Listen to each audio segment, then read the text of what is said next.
السلام عليكم ورحمة الله وبركاته أخيارتي ميل بدوني دعالة أتك جوجان وحان لهاي عيدكم مباركة وكل عام وأنتم بخير وهرجيني إناد هسي ونكسنتكو عيدين إلهي أعماشي ونكسنيد أنا سمينا دمانتين الله نغوض أقبله كل ما أنتم أسكتين وإسك عيد باي أهيد ورر حساسي أنا واجري waa idinka soo gaarsiin waaye mashquul jiray darteed marka insha Allah hadda idinka dabageeliya aan ku bilaabay ciyaaryahanka Declan Rice ayaa xalay Arsenal xilli dambe ay waxay bandhigtay lacagteedii ay ugu talagashay waxay bandhigtay lacag 100 milyan ah taas oo martay 100 milyan oo horumaris ah iyo 5 milyan oo aadan soo gadaal ay ka bixinayso West Ham waxay sugaysay in Man City ay lacag kale ay soo bandhigto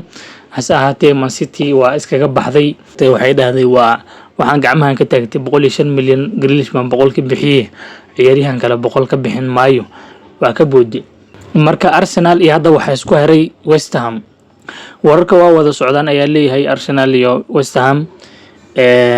waxay ka wada hadlayaan lacagta qaabkii loo bixin lahaa Arsenal waxay rabtaa inay lacag installment qayb ay u bixiso West Ham iyadana waxay rabtaa lacagta in 2025 bilowgiisaba in lacagto idin la wada shubo marka taas xoogaa la isku yar fahmi lahayn hase ahaatee way ka wada hadlayaan oo wada hadalka waa socda waxayna u badan tahay in ciyaaryahankan oo hadalkiisa mar dhow naga dhamaan doono oo Arsenal ay maartay naga soo gabagabeyn doonto ciyaaryahan mar dhow Arsenal ayuu noqon doonaa waana recordkii Arsenal ugu horeeyay ee suuq ay ku yeelato 105 milyan ciyaaryahan waligeed Arsenal wax u dhigtaa kama bixin Pepe ugu soo dhawaa 75 milyan ee laga bixiyay marka ciyaaryahankan waa record fee Arsenal ay sameysay ayuu noqon doonaa mar dhowna insha Allah waa hadalkiisa waa naga soo afjarmi doonaa ciyaaryahankan sidoo kale Fabrizio Romano waxa uu soo qoray sidoo kale wuxuu yiri haatan la taagan yahay Arsenal waxay aad ugu mashquulsan tahay sidii ay u dhameystiri lahayd heshiiska ciyaaryahankan Declan Rice lacagtii ay bandhigtay Ajax ay u bandhigtay 45 milyan wali miiska ay saaran tahay Arsenalna waxa la leeyahay wuxuu yiri hadda waxay rabtaa in ciyaaryahankan sheekadiisa ay soo dhameystirto dabeedna ciyaaryahanka Timber ay soo qaadato waxa asaga ka hadal male wixiisa waa dhameystiran yihiin waxa weeyaan waa in lacagta Ajax sida loogu daadiyo ciyaaryahanka laga soo qaato marka Arsenal waxa hadda ay kaliya ayadii West Ham isku haystaan waxa weeyaan Arsenal waxay rabtaa inay lacagtaas ay 4 sano ay ku bixiso West Hamna waxay leedahay 18 months oo baahan 18 bilood marka waa iska 2 sano waxay leedahay 2 sano ha lagu bixiyo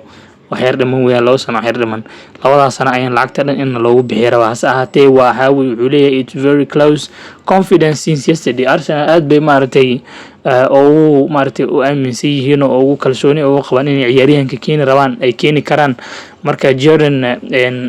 Timber isna ciyaaryahanka uu soo raacaya oo ka wuxuu leeyahay ba asaga hadal ma kamale once ninkan la dhameeyo xulihiisa wuxuu West Ham loo dhameeyo asna waa soo raacay marka ciyaaryahanka labada ciyaaryahan kuwaas mar Arsenal fans ay noqon doonaan Arsenal players ay noqon doonaan waan soo gabagabeyn doonaa Romeo Lavia isaguna Arsenal wali kama harin ciyaaryahanka inkasta oo Liverpool ayadana meesha soo gashay ciyaaryahanka ay saartay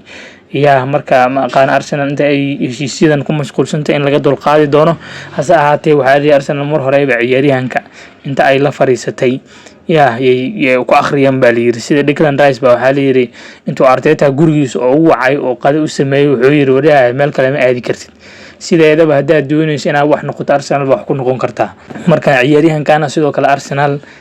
wada hadal bay la sameysay Kai Havertz sida ogtihiin Arteta ku qanciyay inuu kalaabka imaado marka nimanka hoosta shaqada ka wadaan inkasta oo fanska ay maartay fans shalay intay xanaaqeen kuwii cadaanka ay wixiliin the old Arsenal soo noqotay Arsenal suuqa ku xumaan jirtay Arsenal kan ahaan jirtay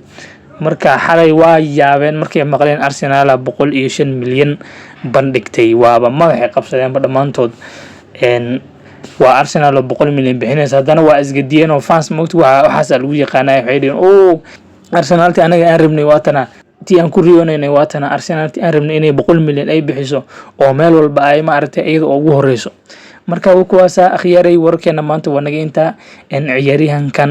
labadan ciyaaryahan mar dhow naga soo dhamaadaan ciyaaryahanka Romeo Lavia isna meesha uu ku dambeeyo waa arki doonaa wixii war ana waa idin soo gudbin doonaa haddana waxaa idinkaga tegaya sida ay nabadgeliyo ciid mubaarak kullu caam wa antum bikhair